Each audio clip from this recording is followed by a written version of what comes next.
Nosso estudo de hoje está no Apocalipse, capítulo 2, versículo 10.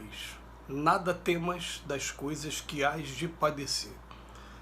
Palavra do João, evangelista, ou João da ilha de Patmos, e que está sendo analisada por Emmanuel na lição 26 do livro Caminho, Verdade e Vida. Padecer. Uma das maiores preocupações do Cristo foi alijar os fantasmas do medo das estradas dos discípulos. A aquisição da fé não constitui fenômeno comum nas sendas da vida, traduz confiança plena. Afinal, o que significará padecer? O sofrimento de muitos homens, na essência, é muito semelhante ao do menino que perdeu os seus brinquedos. Numerosas criaturas sentem-se eminentemente sofredoras por não lhes ser possível a prática do mal. Revoltam-se outros porque Deus não lhes atendeu aos caprichos perniciosos. A fim de prestar a devida cooperação ao Evangelho, é justo nos incorporemos à caravana fiel que se pôs a caminho do encontro com Jesus, compreendendo que o amigo leal é o que não procura contender e está sempre disposto à execução de boas tarefas. Participar do espírito de serviço evangélico é partilhar das decisões do Mestre, cumprindo os desígnios divinos do Pai que está no céu. Não temamos, pois, o que possamos vir a sofrer. Deus é o Pai magnânimo e justo. Um Pai não distribui padecimentos, dá corrigendas e toda corrigenda aperfeiçoa. Nada temas das coisas que hás de padecer. Eu vou começar contando ou repetindo, não me lembro se eu já falei nesse estudo sobre isso, mas o que eu ouvi de um palestrante no final do ano passado, ele falando o seguinte, falando que no mundo espiritual, o anjo da morte estava vindo na direção da Terra e ele foi interpelado por um outro anjo, falou, o que você vai fazer? Falou, eu recebi a missão, infelizmente, foi Deus que me deu essa missão, mas eu recebi a missão de tirar 5.000 vidas. Então eu estou indo lá levando uma pandemia para trazer 5.000 comigo. E aí a pandemia começou e quando chegou a 50.000 que o anjo estava voltando, o outro anjo pegou ele no meio do caminho e falou, vem cá, meu, você é bem mentiroso, né? Você falou que ia pegar 5.000 pessoas, ela já está em 50.000 e falou, esses outros 45.000 morreram de medo, não fui eu. O medo faz um estrago muito grande na vida de todos nós, muito grande na vida de todos nós. E o que ele vem falar aqui para a gente, inicialmente? Ele vai falar assim, afinal, o que significará padecer? Uma das maiores preocupações do Cristo foi alijar os fantasmas do medo, né? Existe todo um estudo psicológico do estrago que o medo faz no nosso corpo físico. E a gente vai entender um dia que as doenças que tem no corpo físico, elas começam, é claro, no que nós somos de verdade. Ela vem do espírito para o corpo. Esse corpo aqui daqui a pouco vai ficar, eu sou espírito, eu não sou esse corpo. Então ela se manifesta daqui a pouco no corpo. Mas a gente tem que começar a trabalhar a ideia do seguinte, né? Em primeiro lugar, eu me lembro, já que a gente está falando de Apocalipse, foi o próprio Emmanuel que tem uma frase maravilhosa. Ele fala assim, eu não tenho a largueza de pensamento para interpretar o Apocalipse como alguns doutores interpretam. Mas acima de todo e qualquer Apocalipse, eu creio na bondade de Deus e na imortalidade da alma. Essas duas verdades, elas vão estar sempre presentes na minha vida. Quando eu li essa frase a primeira vez, eu pensei assim, peraí, imortalidade da alma, eu não vou morrer.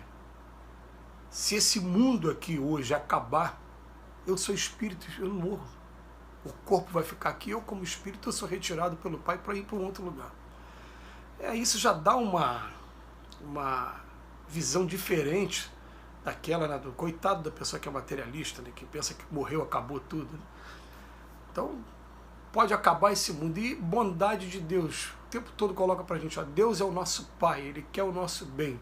Ele nos trouxe para estagiar um tempo nessa região aqui que a gente conhece como planeta Terra, mas existem várias moradas na casa do Pai. Então, a primeira coisa, já que eu botei isso na cabeça, então tá bom. Então, o que eu estou fazendo aqui então? Já que o período que eu estou aqui é tão breve, e é breve mesmo, né? Até mesmo nas experiências da carne, quantas experiências forem, é breve. Né? Porque tem muito aprendizado pela frente, a Terra não vai trazer todo o aprendizado que o Espírito precisa. A gente vai ter ainda mundos mais evoluídos para a gente estar aprendendo coisas superiores ainda. Mas aqui na Terra E outra coisa que por isso que eles falam pra gente também, né, os espíritos, ó, vocês não vão morrer perfeito não. Ainda vão levar para outro lado um monte de imperfeições, cada uma também um monte de conquistas. Então concentre-se mais nas conquistas que vocês vão tendo. Mas quando ele vem trazer essa informação, então tá bom, o que eu estou fazendo aqui? Ah, eu vou ter muito medo realmente se eu ainda estiver muito voltado para as coisas transitórias da matéria. Estou com medo de perder minha casa. Meu Deus, eu terminei de assistir um vídeo hoje, na data de hoje, em Ouro Preto, em Minas Gerais, uma casa desabou, foi levada pelo desabamento de terra. E é muito triste ver aquela cena para a gente, é sempre triste. A gente pede aos espíritos que possa estar amparando o nosso povo mineiro, que tem muita gente passando dificuldade agora nesse momento. Mas eu começo a pensar assim, o que eu estou fazendo aqui? Se eu estiver preso à minha casa acabou, acabou minha vida. Eu me lembro de um filme, O Presente, The Ultimate Gift, está entre os 3 melhores filmes que eu assisti nessa minha experiência aqui na Terra, agora. E tem um momento do filme que um rapaz que ele é milionário, ele fala através de um vídeo, depois de ter morrido, ele deixou um vídeo gravado para o neto. Ele fala para o neto, é muito bom perder tudo, eu mesmo perdi tudo umas 2, 3 vezes. Quando você perde tudo, você descobre capacidades que você nem lembrava que você tinha, você descobre a garra que você tem mesmo, a determinação que você tem. E essa frase é uma frase forte, né? Então o que acontece? Por perder bem material vai e a gente fica. Né? Vão-se as luvas, ficam-se as mãos, já diz o jargão aí popular. Ah, mas foi uma doença. A doença é educativa para o espírito e é provacional para todos nós. Traz um monte de aprendizado, tudo bem. Tem agora uma pessoa muito querida também que entrou em desespero porque a esposa desencarnou recentemente de Covid e acabou atentando contra a própria vida. Ele não tinha uma visão, né, dessa de imortalidade da alma, de fé, de esperança, não suportou a dor da perda. Mas Deus é um pai de amor, né, embora ele sofra as consequências da atitude infeliz dele agora daqui para frente, Deus vai dar oportunidade o tempo todo, porque Deus não quer sofrimento, Deus quer a gente para frente o tempo todo. Então, no meio de tantas notícias, a gente tem que aprender a trabalhar o medo dentro da gente. Medo. Nesse momento, eu estou com a minha esposa com Covid aqui. E falando para ela, falando, não, peraí, é protocolo normal, ué. Se você tiver que sair do quarto, bota a máscara, bota o álcool, vem, toma cuidado, mas você não pode ficar com medo. Não, você tem que renovar aí seu ânimo e começar de novo, né? A bem fazer as suas coisas na medida do possível, tomando os devidos cuidados. Você não virou uma inválida, você não está sendo obrigada a ir para um hospital para ser internada, graças a Deus, como aconteceu com muita gente durante aquele período. E mais ainda, você está vacinada.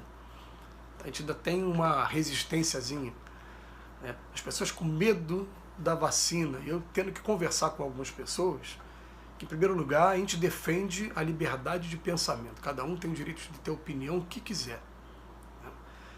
Mas a gente também defende que tem um monte de profissional de saúde que está vendo seus parentes desencarnando e também está com medo de desencarnar, por isso que eles desenvolveram em prazo recorde, de maneira imperfeita ou não, mas uma maneira de controlar o que estava acontecendo, porque você tinha 2 opções, ou você ficava de braço cruzado, ou você procurava fazer alguma coisa, mesmo que não fosse o 100%, mas que fosse o 50%, 60%, já ajudava. Então, o que eu tenho para o momento é isso aqui, tomem isso aqui. E isso que muita gente tomou, está salvando muita vida nesse momento, segundo os cientistas. É claro que vai ter aqueles negacionistas que vão falar, não, isso tudo é história, tudo bem. Respeito a opinião deles, não tem problema.